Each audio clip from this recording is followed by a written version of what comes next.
as Donald Trump has the lowest approval numbers of any president at this point in his term in the history of Gallup polling. This is what Donald Trump is posting this morning, all in caps. Highest poll numbers ever. I guess we are on the right track! Exclamation point. Thank you.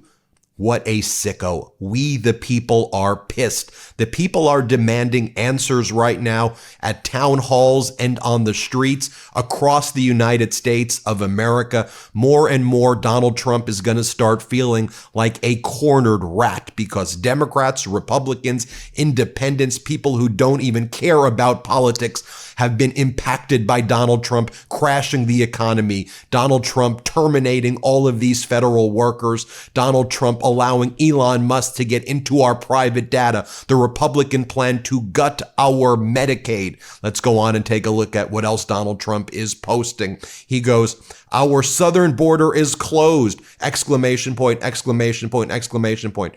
No, it isn't. Let's be clear. Border crossings were at the lowest point when former President Biden handed it over to you, as well as handing over to you a Goldilocks economy that was the envy of the world, as stated by the Wall Street Journal, which you have absolutely crashed. And while you have Doge making up all of these bogus numbers about USAID, at the same time, we have you spending millions of dollars every day on vacation and golfing, also to enrich yourself at the taxpayer dollar, at the taxpayer's purse at Mar-a-Lago. And in addition, we have you making 100 million, 200 million marketing campaigns, ad campaigns with Kristi Noem, where you're putting ads on Fox, speaking to migrants in English, saying, you better go home, just making ridiculous propaganda videos. Donald Trump then posts this. MSNBC, commonly known as MSDNC, is a threat to our democracy. Such lying and misrepresentation. Bad people at the top! Exclamation point. All in caps. By the way, he posted all of this morning. And as I've said before, if you had someone in your family or somebody who you knew text messaged you things like this, you would be like, this is a psychopath who needs a 5150 involuntary psychiatric hold. But this is the person leading the Republican Party who spineless Republicans cower to, and they don't stand up to this pathetic piece of crap who's posting this, who Americans now all know is a con artist. Donald Trump then posts the following. Elon is doing a great job, but I would like to see him get more aggressive. Remember, we have a country to save, but ultimately to make greater than ever before. MAGA! Exclamation point, to which Elon Musk then responds, will do, Mr. President. When you look at these town halls that are taking place across the country right now, and I'm talking about red districts, I'm talking about Oklahoma's first, I'm talking about Scott Fitzgerald's district, which is plus 18 Republican. I'm talking hard R districts. People are pissed. They're like, you're allowing Elon Musk to give our private data to random 19 and 25-year-olds. I don't want them having my medical records, my social security information, my tax records. And he's not going to testify in public. He's not going to testify under oath. What the hell is happening here? As you crash the markets, as planes are crashing seemingly like every other day, as all of these disasters are happening, as you fire the top general, the chairman of the Joint Chiefs of Staff you just fired. You fire all of the military top lawyers as well. You bring in people who are not qualified. You have a former Fox News host who's leading the Defense Department. Like, what in the world is going on here? You fire all of these federal workers, attacking disabled veterans, shutting down or significantly hampering the ability of some workers to work on crisis hotlines for veterans. I mean, what in the hell are you doing here? Then Donald Trump posts, see you at CPAC today, big crowd! Exclamation point. Here was the post last night, though, where he fired the chairman of the Joint Chiefs of Staff via a social media post while the chairman of the Joint Chiefs of Staff was working hard. And then he replaced the qualified four-star general who, by the way, Trump appointed the head of the Air Force in 2020, who received overwhelming support of the Senate. And then he was appointed to be the chairman of the Joint Chiefs of Staff by former President Biden, overwhelming support by the Senate.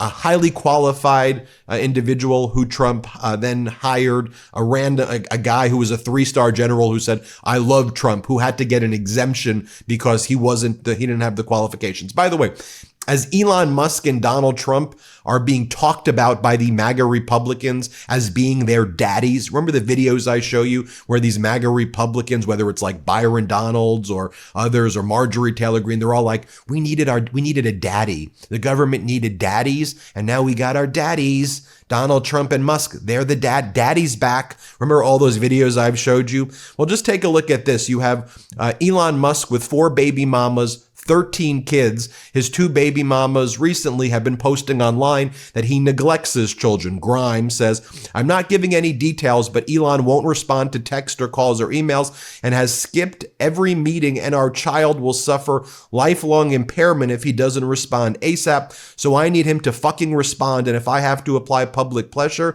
then I guess where that's at." We also learned that Ashley Sinclair, who's a social media person who Elon Musk had a baby with, has filed a legal petition just now against Elon Musk in New York, seeking sole custody of their infant. The filing, submitted in the New York Supreme Court on February 21, claims Musk fathered the child born in September 2024, but has been largely absent. St. Clair alleges Musk met the child only 3 times, has not participated in his care.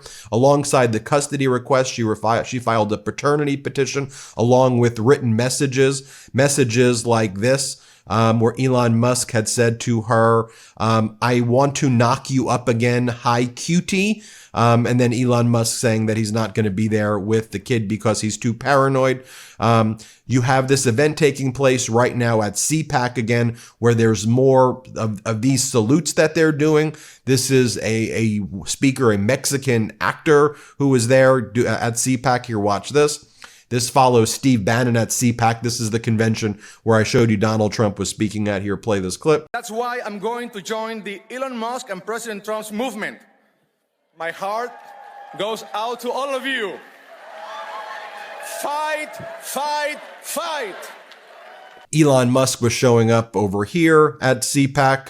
You see him right there. That's what he was doing, this performative crazy crap. Let me just show you now what Donald Trump's reacting to as well. Here's Congress member Kevin Hern, Republican in Oklahoma's 1st Congressional District. Watch this. We're seeing the administration undermining Congress. Will you call Elon Musk in to testify under oath? My concern right now, and I think I speak for a lot of Americans, is Elon Musk. The Chamber of Commerce gathering turned into a spirited debate. Huge conflicts of interest. And nobody's stopping him. And Hearn stuck to his long-held position that government spending is out of control and Congress has not been capable of stopping it. And it's going to impact all of us in this room, regardless of party or whether you like me or not. We've got to find a way to pay for it and get our fiscal house in order. Hearn said he had no reports of services impacted by federal cuts and criticized federal employees who worked from home. He deferred oversight of the president and Musk to the judicial branch, and when pressed, would not commit to having hearings to ask his own questions. He said he would relay concerns to the White House and admitted even he doesn't know who or how many federal employees have lost jobs in Oklahoma. I don't at this point in time. I'm sure we'll get a roll up as they do the continued, transparency where we're asking for it by state so that we do know, and then by district so we can, we know what's going on. Here's Representative Grotham, MAGA Republican, at his Republican district. Play this clip. President Trump has issued a lot of executive orders. I think by and large this is moving very quickly compared to other administrations, and I think across the board. He's done some very good things. I think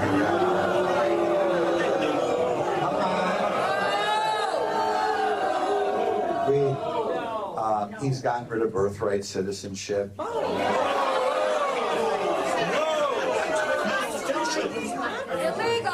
Here's Scott Fitzgerald at his congressional district. Play this clip. President Trump has issued a lot of executive orders.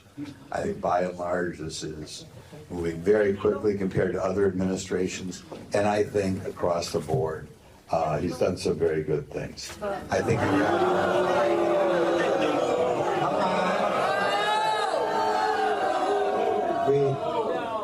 he's gotten rid of birthright citizenship.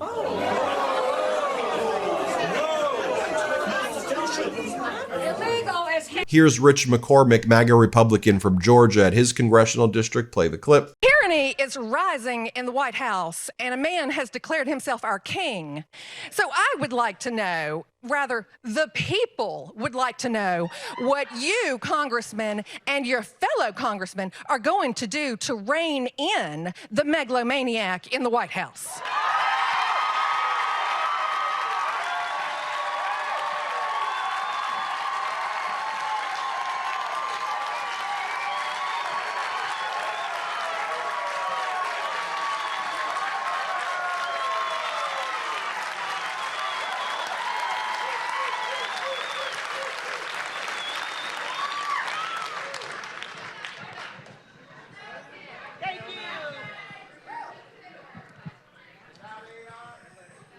I'm not going to give you my best foghorn leghorn response to that. But what I was, you can go ahead and sit down. Thank you. When you talk about tyranny, when you talk about presidential power, I remember having the same discussion with Republicans when Biden was elected.